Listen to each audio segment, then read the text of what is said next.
Les cartes étaient mieux avant.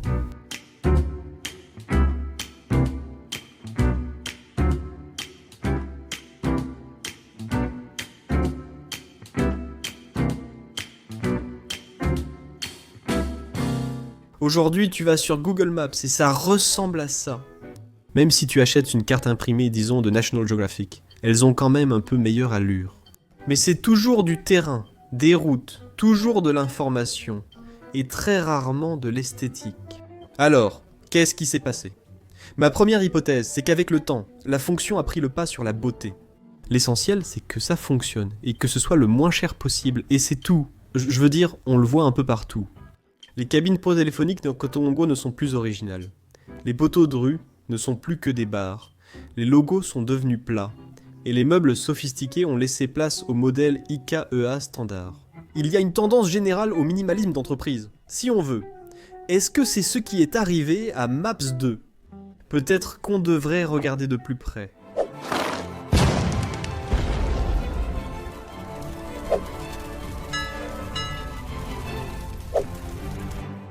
Voici la Tabula Peutingeriana, également connue sous le nom de table de Peutinger.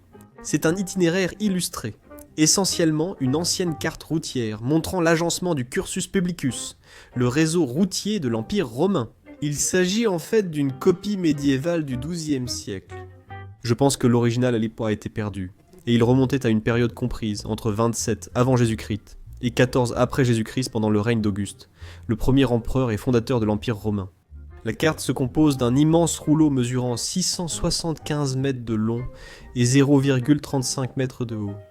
La version numérique dépasse 28 000 pixels de large. Le format rend assez difficile de la regarder d'un seul coup. Nous devons la parcourir latéralement, en prenant essentiellement notre temps pour le faire. C'est sans doute une bonne métaphore de la situation à l'époque. Et je pense que cela nous offre un parfait exemple de la façon dont la fonction et l'esthétique peuvent coexister. Un empereur romain a commandé cette carte pour illustrer le réseau routier de l'Empire. Il y avait un objectif, une finalité et une fonction que la carte devait remplir. Mais elle est aussi magnifique. Le contraste entre la mer et la terre utilise des couleurs intéressantes, un beige et un mélange de bleu foncé et de gris. Elle emploie la texture, avec des rayures dans la mer plutôt que des aplats de couleurs. Les routes sont représentées en rouge, une couleur forte. Il y a beaucoup de texte et aucun souci de surcharge, et les villes sont représentées par de petites maisons ou des bâtiments de formes différentes. N'est-ce pas bien plus cool que de simples points ? Imaginez Google Maps utilisant de petites maisons pour symboliser les villages sur nos cartes d'aujourd'hui. Au centre de la carte se trouve Rome, avec l'empereur représenté sur son trône. Imaginez si une carte de l'Angleterre actuelle montrait seulement le roi Charles comme icône pour Londres. Je suis pas du tout monarchiste, mais ça aurait quand même l'air plutôt cool. Et ce qui me paraît le plus fou, c'est que c'était une carte routière.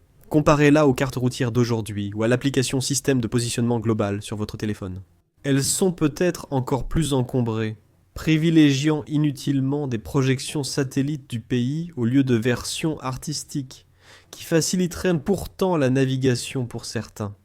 Et en parlant de cartes satellites, où le but est, je suppose, de représenter une vue du dessus du monde.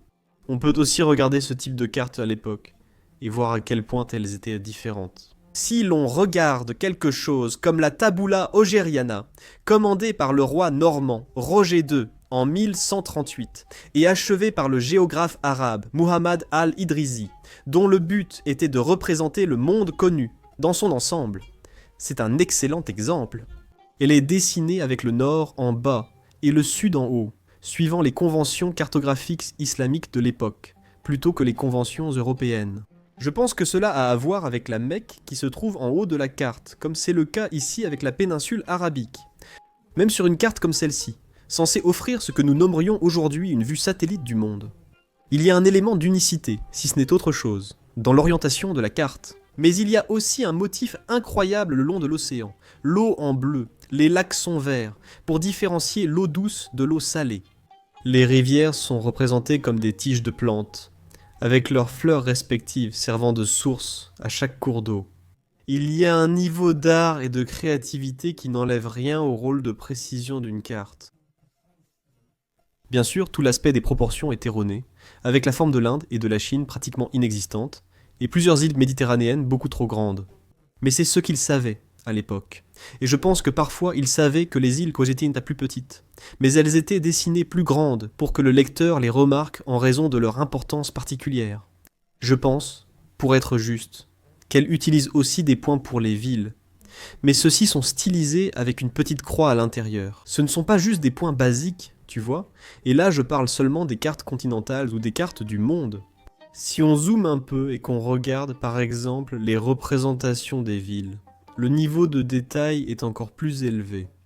Prends cette carte de la ville d'Alexandrie réalisée par Pirich. Pirich, malgré son nom apparemment portugais, était un cartographe et amiral ottoman turc. En fait, et puisque je viens de mentionner la ressemblance avec un nom portugais, Pirich était en réalité lié au portugais. Mais en tant qu'adversaire, il était le grand amiral de la flotte ottomane de l'océan Indien, et il s'est retrouvé à affronter des navires portugais à de nombreuses reprises. Il a remporté certaines victoires et a fini par perdre dans pas mal d'autres. Mais quoi qu'il en soit, il a réalisé plusieurs cartes du monde à l'époque des grandes découvertes européennes. Ceci est un vestige de l'une d'entre elles. Elle montre la péninsule ibérique, puis l'Afrique de l'Ouest, ainsi que les Caraïbes récemment découvertes, et la côte du Brésil et des Guyanes en Amérique du Sud. En fait, avec un niveau de détail surprenant, et tant que ce détail existe. Il en va de même pour les boussoles et les roses des vents en mer, les différents navires, les animaux sur la terre ferme, les châteaux et les représentations des souverains locaux. Mais je m'égare un peu. Tout l'intérêt avec lui était de parler de cartes locales plutôt que globales, comme celle que j'ai présentée auparavant, sa carte d'Alexandrie. La terre est présentée avec un bord doré, la base, 2 forteresses, les remparts et le palais de la ville, remplis de maisons individuelles au style varié. Les 2 montagnes de la ville et le drapeau ottoman flottant au-dessus d'elles. Sa représentation de Venise est tout aussi impressionnante, avec gondoles et galères autour de la ville flottante. Il s'agissait de montrer le caractère et l'identité du lieu, pas seulement à quoi il ressemblait en termes d'urbanisme et de géographie. On pourrait dire qu'il s'agissait davantage d'illustrations, de pièces artistiques, certes, mais c'était aussi des cartes, et elles réussissaient très bien à conjuguer la fonction et l'esthétique, ce qui semble s'être perdu. Nous comprenons désormais comment étaient les cartes autrefois, comparées à aujourd'hui. Essayons de comprendre pourquoi cette différence existe, et finalement pourquoi les cartes sont devenues ennuyeuses. Et je pense que la meilleure façon de le faire est de faire un petit voyage à travers l'histoire de la cartographie. La plus ancienne carte connue serait celle-ci, datant du 9e siècle avant Jésus-Christ. Il s'agit d'une tablette d'argile babylonienne, illustrant leur monde connu centré sur l'Euphrate. Plusieurs villes sont représentées, mais les inscriptions diffèrent beaucoup de nos habitudes. Pour un non-expert comme moi, elles semblent juste être des gribouillis sur une pierre. Et pour voir des cartes qui ressemblent un peu plus à ce à quoi nous sommes habitués, il faut voyager de quelques siècles dans le futur, à l'époque de la Grèce antique.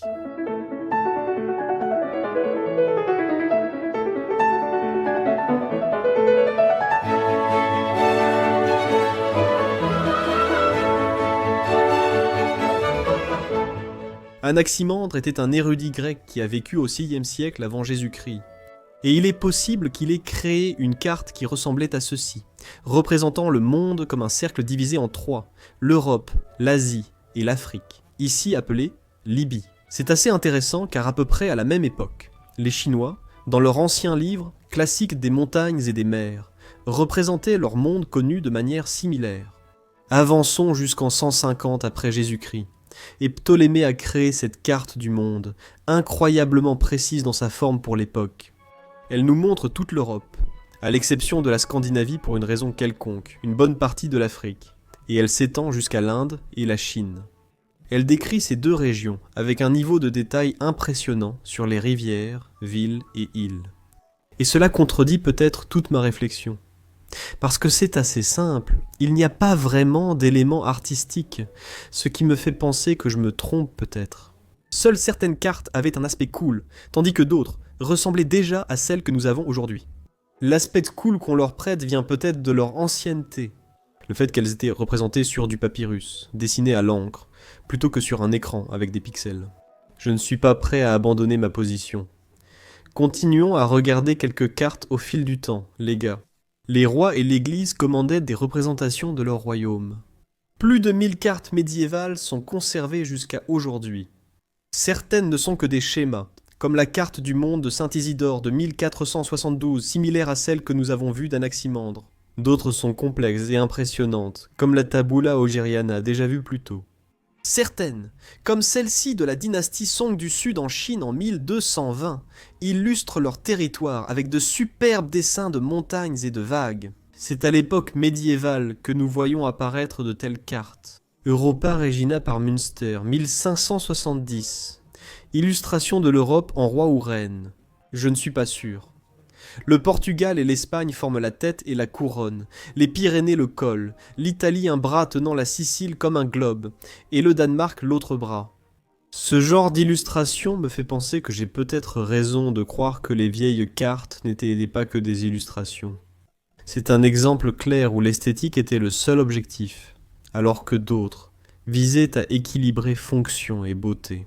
La carte qui introduit notre prochaine période, selon moi la plus pertinente pour le développement des cartes, illustre précisément cela.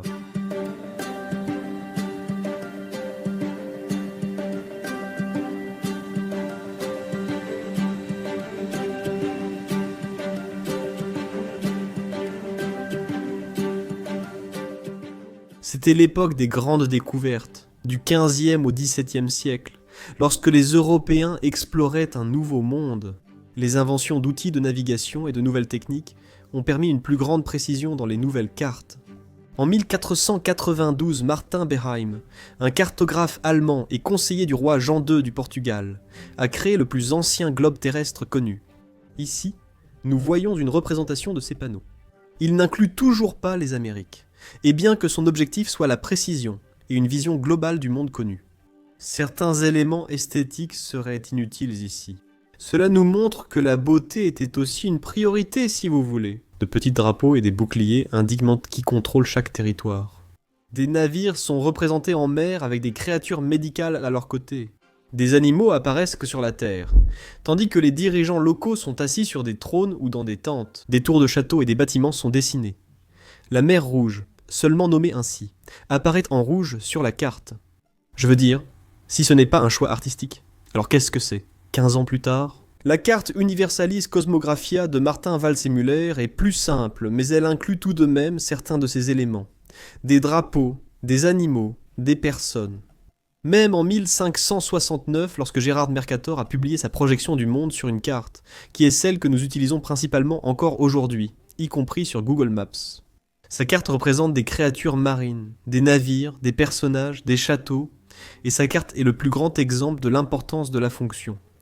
Toute sa projection du monde est basée sur l'utilisation de lignes parallèles, de longitude et de latitude, espacées de plus en plus à mesure qu'elles s'éloignent de l'équateur. Les routes à cap constant pour les navires y apparaissent maintenant comme des lignes droites. En somme, c'était une carte destinée à faciliter la navigation en mer, intégrant aussi des éléments esthétiques. Au fait, regardez ce Graphics Interchange format génial qui montre à quel point la carte déforme réellement les choses, plus on s'éloigne de la ligne de l'équateur. Mais de toute façon, juste au moment où vous pensiez que la beauté allait peut-être disparaître.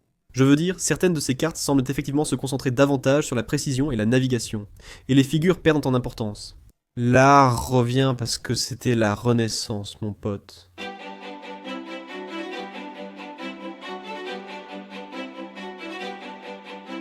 À cette époque, les cartes étaient conçues pour impressionner le public. Et elles étaient exposées avec autant d'importance que les peintures et les sculptures. Avec le développement de l'imprimerie, elles devenaient courantes dans les foyers. Et à la fin des années 1500, on estime qu'environ 10% des foyers à Venise avaient une sorte de carte exposée. D'accord. Encore une fois, j'étais en train de monter la vidéo et quelque chose est arrivé dont je dois vous parler. Parce que vous savez, j'essayais de trouver des photos, voire des peintures de ces maisons à travers l'Italie, peut-être à Venise, qui montraient des peintures sur leurs murs, mais je n'ai pas pu en trouver. Et j'ai trouvé quelque chose d'encore plus intéressant à, je crois, Florence. Il y a un endroit qui s'appelle aujourd'hui le Palazzo Vecchio, c'est un musée. Je ne suis pas sûr de ce que c'était à l'époque. Mais dans tous les cas, il y a une pièce remplie de vieux tableaux et cartes, probablement uniquement des cartes anciennes. Elles étaient simplement faites à la main, donc je suppose qu'on pourrait les appeler des tableaux de toute façon. En ligne, vous pouvez en fait visiter une version virtuelle de cette pièce. Vous pouvez vous promener, voir le globe au centre, voir toutes les peintures de cartes sur les murs. Certaines représentent l'Anatolie, d'autres représentent l'Europe, d'autres régions du monde qui sont tout simplement magnifiquement représentées sur ces cartes. Et ensuite, vous pouvez cliquer dessus et zoomer pour les agrandir. Regardez les cartes en détail. Et beaucoup d'autres montrent comment, à cette époque, la beauté régnait en maître ou en reine. La carte de Framarus de 1450 toujours à l'envers est incroyable. Elle présente des mers ondulées, des navires, des châteaux, des rois, un niveau de détail incroyable. Je pense que c'est peut-être ma préférée parmi toutes celles que j'ai vues en réalisant cette vidéo. La Carta Marina, réalisée par le Suédois Olaus Magnus, et publiée en 1539, représentant la Scandinavie, en est peut-être l'exemple le plus marquant. À travers le pays, vous avez des centaines de figures, des villes représentées par divers bâtiments, des soldats, des animaux, des forêts, des monstres marins et des navires. Finalement, c'est celui-ci que je préfère. Mais même si l'imprimerie a été importante pour rendre les cartes populaires, et pour en faire quelque chose que les gens voulaient avoir chez eux, elle a aussi contribué, à long terme, à la fin de la beauté dans les cartes. Parce que lorsque les cartographes de la Renaissance et ceux qui leur ont succédé sont passés de la fabrication artisanale à la fabrication avec ces machines, ils ont été limités par les capacités techniques de celles-ci. L'impression sur bois, gravée à partir de blocs de bois, ne pouvait pas produire de lignes fines et délicates. À la place, elle produisait des traits épais et irréguliers, des lettres anguleuses qui manquaient de l'élégance de la calligraphie manuscrite.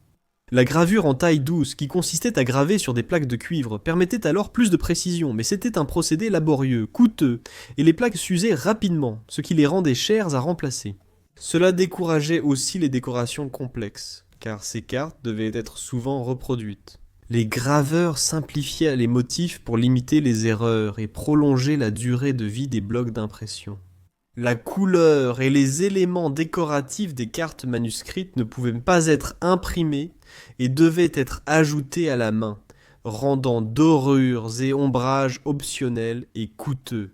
Plutôt qu'une norme pour chaque carte produite, tout cela a fait que les cartes, à partir de ce moment-là, sont devenues progressivement plus uniformes et moins artistiques. En même temps, le monde changeait, et ainsi, les cartes sont devenues de plus en plus des outils d'administration, de navigation et de mesures scientifiques, plutôt que des objets décoratifs. Avec l'expansion des États européens, des outils plus clairs étaient nécessaires pour gérer leur territoire. Les cartes sont évoluées vers plus de précision, de lisibilité et de standardisation. Les littoraux, frontières, coordonnées et données de levée sont devenus essentiels. Cela a relégué au second plan l'ancienne tradition médiévale d'images ornées, scènes mythologiques et décorations symboliques. Et la croissance rapide des connaissances géographiques à la fin de l'âge des découvertes a renforcé cette tendance, alors que les explorateurs revenaient avec des informations plus précises. Les cartes devaient afficher de nombreux détails techniques, ce qui laissait moins de place à l'embellissement artistique, en plus des limites techniques de l'imprimerie. Le fait qu'il y ait soudainement un immense marché pour toutes ces cartes a également créé ce que l'on pourrait appeler une pression du marché. Cette pression favorisait la simplicité, car les éditeurs privilégiaient des styles épurés et cohérents qui pouvaient être produits efficacement pour ce vaste marché. En conséquence, l'esthétique de la cartographie a évolué, la beauté est devenue secondaire, et l'identité principale des cartes était désormais définie par la précision, l'information et l'utilité. Et elles étaient également peu coûteuses à produire. Je suppose que cela est simplement devenu la norme. Et lorsque nous sommes passés aux techniques modernes d'impression, qui permettraient ces éléments esthétiques, ou lorsque nous sommes passés aux affichages numériques, nous avons pris ces cartes récentes comme référence pour créer les nôtres. Ainsi, sur Google Maps aujourd'hui, il n'y a ni drapeau, ni monstre marin, ni navire, ni illustration de rivières ou de villes. Même si cela ne coûterait absolument rien de les ajouter. Je suppose que c'est bien, au moins nous avons des cartes précises, et certaines sont encore magnifiques dans leur représentation du terrain ou dans les couleurs qu'elles choisissent d'utiliser. Mais une partie de moi a soif des cartes de l'époque médiévale et de la Renaissance. Peut-être que un jour elles reviendront. Peut-être qu'il y aura une mise à jour de Google Maps qui ajoutera des monstres marins autour de la Scandinavie, ou des animaux à travers l'Afrique. En attendant, nous devons nous contenter de ces vieilles cartes que nous pouvons encore apprécier. Merci beaucoup d'avoir regardé cette vidéo. Je vous retrouve la prochaine fois pour plus de culture générale. Vous savez, Il est bien plus tôt dans la journée que d'habitude quand j'enregistre. Et aujourd'hui, je suis seul à la maison. Je n'ai pas vraiment parlé, je viens juste de commencer à enregistrer. Je ne sais pas. Ma voix est bizarre parce que je n'ai rien dit à voix haute. Donc je parle juste un peu tout seul pour essayer de me mettre dans le bain, de toute façon.